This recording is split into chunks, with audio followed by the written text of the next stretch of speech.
Bienvenue à tous dans ce programme de 15 minutes de grâce et de vérité, la parole de Dieu à portée de main. Et nous avons le privilège d'avoir le pasteur Jocelyn Nilado qui vient nous encourager pour ce programme. Et avant de lui laisser la place, nous allons louer le Seigneur et l'adorer dans sa présence. Comme une biche soupire après les eaux, mon âme soupira après toi.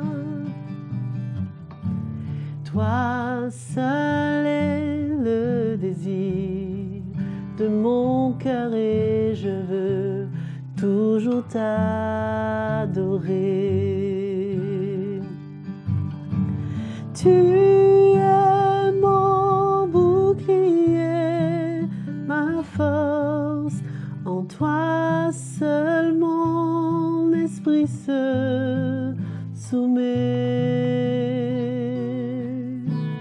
Toi seul est le désir de mon cœur et je veux toujours t'adorer. Oui, je veux toujours t'adorer.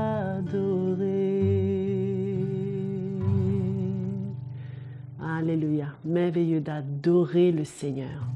Nous allons maintenant entendre l'Évangile.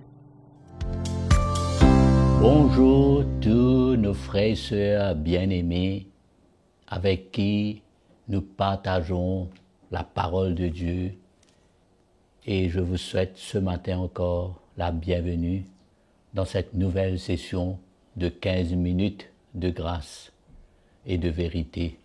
C'est une grâce de louer le Seigneur et nous remercions Joël pour ce chant merveilleux. Donc ce matin, je voudrais vous parler encore un petit peu de la parole de Dieu et voir ensemble, parce que nous savons que la parole de Dieu nous révèle le cœur de Dieu, nous montre le plan de Dieu. La parole de Dieu nous enrichit. Dans la foi, la parole de Dieu emmène la lumière et nous éclaire pour marcher d'une manière à plaire à Dieu. La parole de Dieu fait son travail en nous parce que c'est la vérité et elle nous rend libres. La parole de Dieu nous sépare. La parole de Dieu est vraiment efficace. C'est pourquoi le temps que nous vivons, il y a un vrai retour pour nous qui appartenons au Seigneur, pour nous qui voulons garder la foi et aller jusqu'au bout dans cette course avec le Seigneur.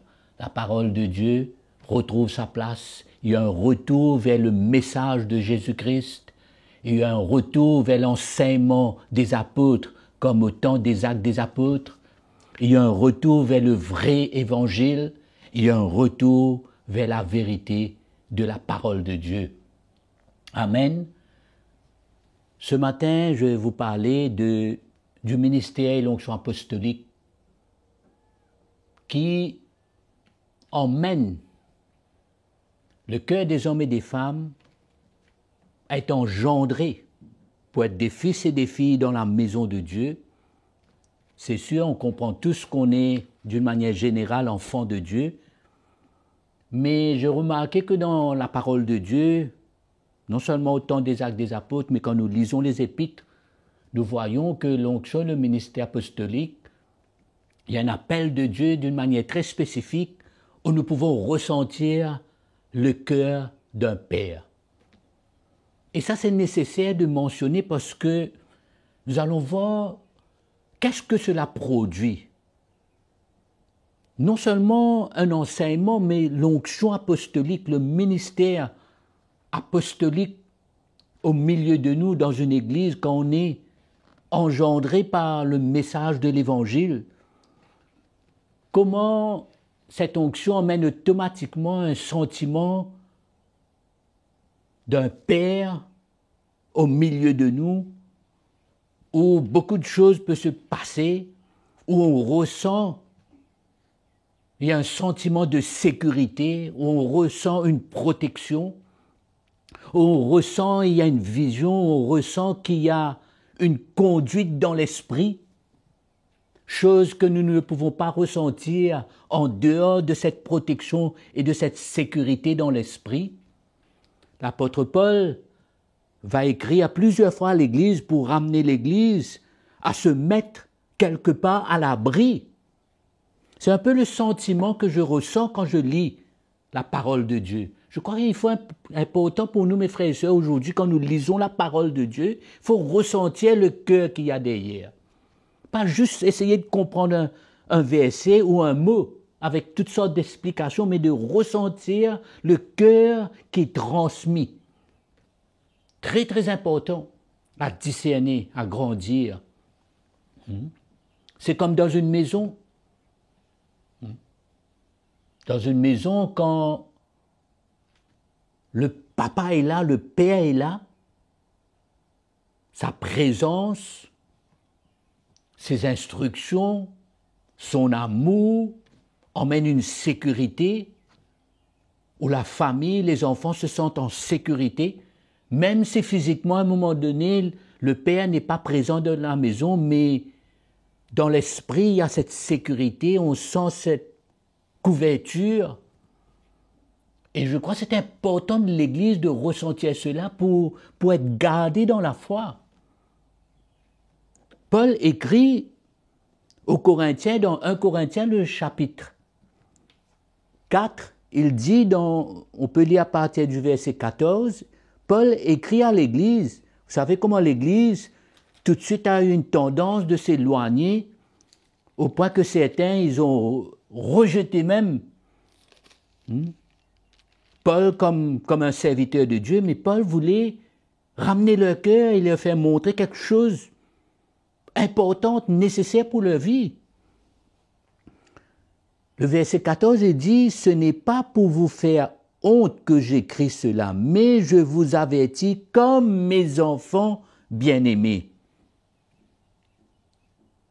Voilà comment Paul s'exprime devant l'Église, comme mes enfants, c'est-à-dire vous êtes mes enfants. Je considère par rapport à l'appel de Dieu, à l'onction de Dieu sur ma vie, je suis un père pour vous. Vous êtes mes enfants engendrés par le message de l'Évangile. Et Paul voulait leur faire ressentir ces sentiments dans l'esprit, cette présence.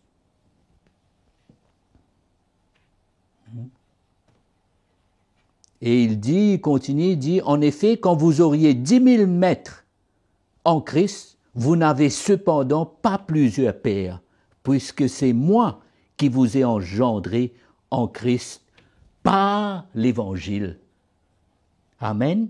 Nous voyons cette protection, nous ressentons ce cœur, cette sécurité. Nous savons que l'apôtre Paul, souvent, il exprime, il dit comment lui-même, non seulement il a emmené un message à l'Église, mais comment il a veillé à ce qu'il soit un modèle à suivre, comment il donnait sa vie. C'est pourquoi l'onction et le ministère apostolique, un retour vers ce message et cette onction dans l'Église emmène une présence, une sécurité, emmène un plan de Dieu extraordinaire pour nous, le peuple de Dieu, où on est averti, on est construit, on est édifié. Dans 2 Corinthiens, Paul écrit, je vais vous lire encore un verset dans 2 Corinthiens, le chapitre 12, à partir du verset 12, Paul écrit, il dit, les signes distinctifs de l'apôtre ont été vus à l'œuvre au milieu de vous par une patience à toute épreuve, par des signes, des prodiges et des miracles. Vous avez remarqué qu'il a mis avant tout un élément clé important, il dit une patience. Après, il a mis les miracles. Paul voulait leur montrer comment il s'est conduit au milieu d'eux, comment il a été un modèle, un exemple, comment c'était une vie donnée. Et c'était une sécurité pour nous, l'Église, aujourd'hui, de ressentir cet élément dans l'esprit, dans le cœur des vrais serviteurs de Dieu, des vrais apôtres au milieu de nous. Pas un titre, mais pas une présence et une transmission d'un cœur de père qui, je crois, est nécessaire, essentiel. Et cela emmène une sécurité, cela emmène une unité. Quand je lis la parole de Dieu, je lis les épîtres de Paul, je vois, il y avait une unité qui était, une vraie unité qui était transmise dans le cœur des hommes et des femmes, non seulement dans l'Église, mais avec tous ceux qui étaient sous ce parasol, qui étaient sous cet enseignement apostolique. Très important dans ce temps que nous vivons, retrouver des vrais serviteurs de Dieu, des vrais apôtres. Voilà, il dit, voilà les signes distinctifs de l'apôtre.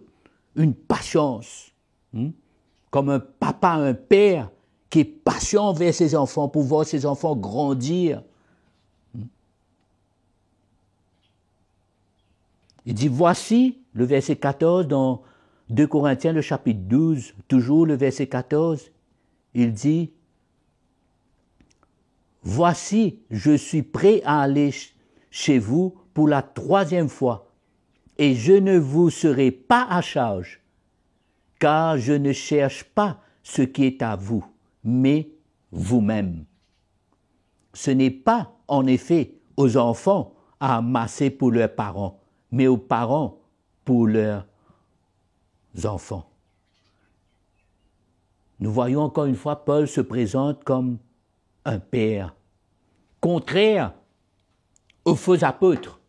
Paul, lui, a osé se présenter comme un père pour l'Église, pour le peuple de Dieu. Voilà comment discerner, comment ressentir l'onction et le ministère apostolique, le vrai, au milieu de nous. Voilà quel genre de sentiment qui est transmis. Présence d'un père, une onction. Voilà qu'il dit. Il dit, il est prêt. Il est prêt à sortir de son chemin, à aller des kilomètres en plus pour vous. Il est Paul comme un père qui est patient pour voir ses enfants grandir, épanouir, alors qu'il est là pour les encourager dans le plan de Dieu. Sa vie, l'exemple qu'il est, souvent il dit « Suis-moi comme je suis Christ ». Un père est un modèle, est un exemple. Voilà comment aujourd'hui l'Église, le peuple de Dieu, nous avons besoin de ressentir qu'il y a ce travail de l'Évangile dans nos vies, dans nos cœurs, pour emmener ces hommes, ce plan, dans ce plan de Dieu, des vrais serviteurs de Dieu, l'onction et le ministère apostolique, qui non seulement met une fondation dans l'Église, mais qui emmène une sécurité, une présence dans l'esprit. Ce n'est pas un titre qu'on donne à quelqu'un et dit, tu es mon papa, tu es mon père. Ce n'est pas un titre, mais c'est, comment vous dire cela, c'est une transmission d'un sentiment dans l'esprit. Et qui emmène, qui engendre cette sécurité en moi. Qui est un modèle devant moi, que je peux suivre, dans l'esprit comprendre. C'est pourquoi mon encouragement pour vous, alors qu'on a parlé souvent d'un retour vers le vrai message, d'un retour vers l'Évangile, c'est nécessaire de comprendre cela. Que le Seigneur vous bénisse et on se retrouve à très bientôt et on vous aime. Merci. Voilà, c'était la fin de ce programme de 15 minutes de grâce et de vérité avec le pasteur Jocelyn Niladou. Je suis sûre que vous avez été bénis et bien sûr, nous vous encourageons à vous abonner à notre chaîne YouTube CTMI. Et n'oubliez pas, nous avons une adresse à laquelle vous pouvez nous écrire, nous envoyer des messages, des commentaires, des témoignages et l'adresse sera affichée à l'écran. Que le Seigneur vous bénisse et nous nous voyons à la prochaine session.